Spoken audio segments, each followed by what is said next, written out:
बहन और भाई का संवाद कहता है, एक बूढ़ी मां के 7 पुत्र, 1 पुत्री।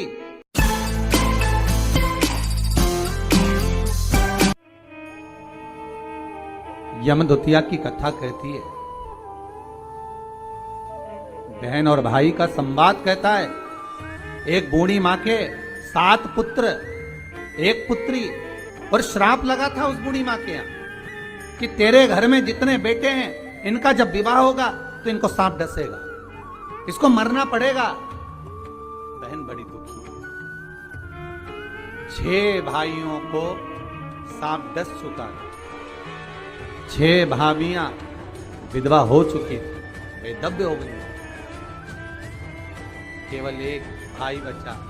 मां ने कहा, बेटा बहन के घर चले जाओ, दूध का तिलक लगवा कर आओ।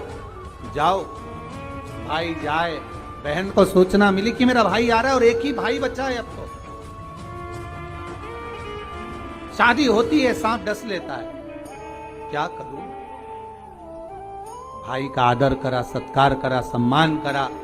भाई गया, बहन प्रसन्न हुई, पर चिंता एक ही व्याप रही थी कि 1 भाई बचा है और उसको भी सांप डसेगा विवाह में। आया समय, शादी पक्की हो गई, विवाह पक्का हो गया, पर मां को भी चिंता और बहन को भी चिंता कि सांप आएगा और उसको डसेगा शादी में। बस विवाह होकर आती है बहू और सांप डस लेता।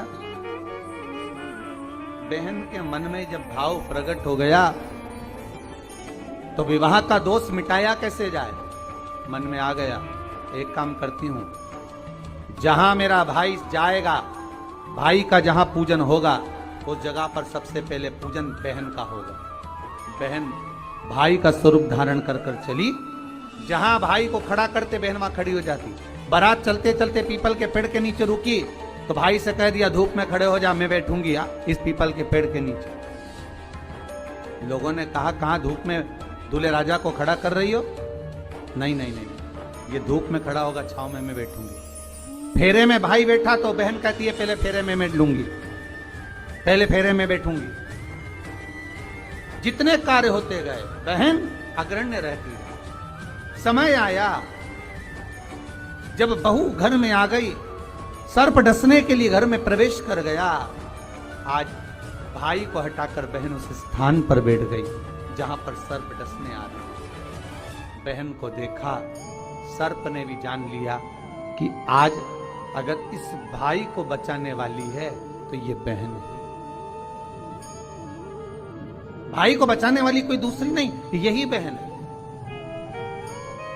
आज मां यमुना भगवान कृष्ण से कह रही है, अगर मैं मेरे भाइयों को निमंत्रण देने जाऊंगी, शनि महाराज और यमराज को निमंत्रण देने जाऊंगी, हर बार मैं जाती थी, अब की बार में केवल मिलने नहीं, मैं निमंत्रण देने जा रही हूं कि मेरे भाई आएंगे मेरे यहां। मुझे विश्वास है मेरा भाई पहुंचेगा मेरे यहां, मुझे भरोसा है।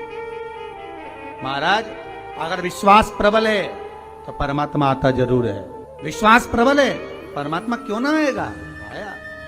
पहुंच गई यमुना मैया सीधे यम द्वार। भाभी खड़ी थी दरवाजे पर। जैसे ही देखा भाभी ने हाथ जोड़कर निवेदन करा, जीजी आई है। क्या बात है यमुना जी, कैसे आना हुआ दीदी? बस भैया को निमंत्रण देने आई हूं मैं। अच्छा, किस बात का? बस कार्तिक महीने की शुक्ल पक्ष की द्वितीया तिथि है, मैं चाहती हूं उस दिन मेरा भाई मेरे दरवाजे पर आए। यहां तो निमंत्रण दिया, पहुंच गई शनि महाराज के यहां, वहां भी भाभी दरवाजे पे खड़ी थी।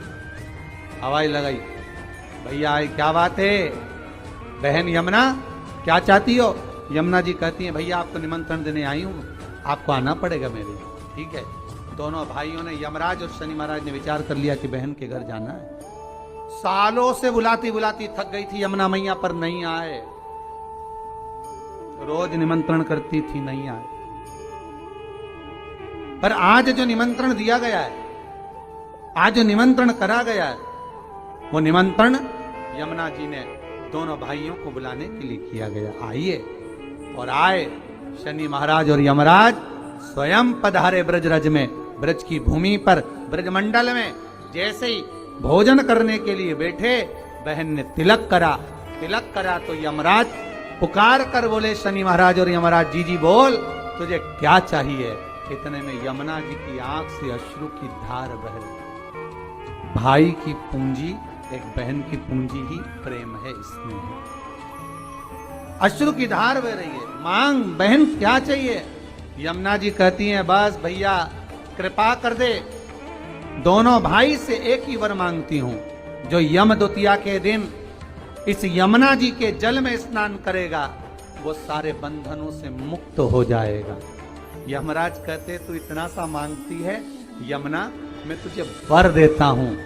यम द्वितीया के दिन जो भाई अपनी बहन के हाथ से मस्तक पर भाल पर तिलक करवाएगा वो यम की कैद कभी नहीं जाएगा, ये वचन देता हूं तुझे। शनि महाराज ने कहा बहन मैं तुझे वर देता हूं, वचन देता हूं, जो यम द्वितीया का तिलक अपने मस्तक पर धारण करेगा, यम द्वितीया के दिन जो बहन के घर का भोजन ग्रहण करेगा उसको कभी ना 7.5 लगेगा ना कभी ढैया लगेगा। जो बहन के घर का यम द्वितीया का एक निवाला भी ग्रहण कर लेता है उसे ना कभी 7.5 सताता है ना कभी ढैया शनि सताता है। मैं तुझे वर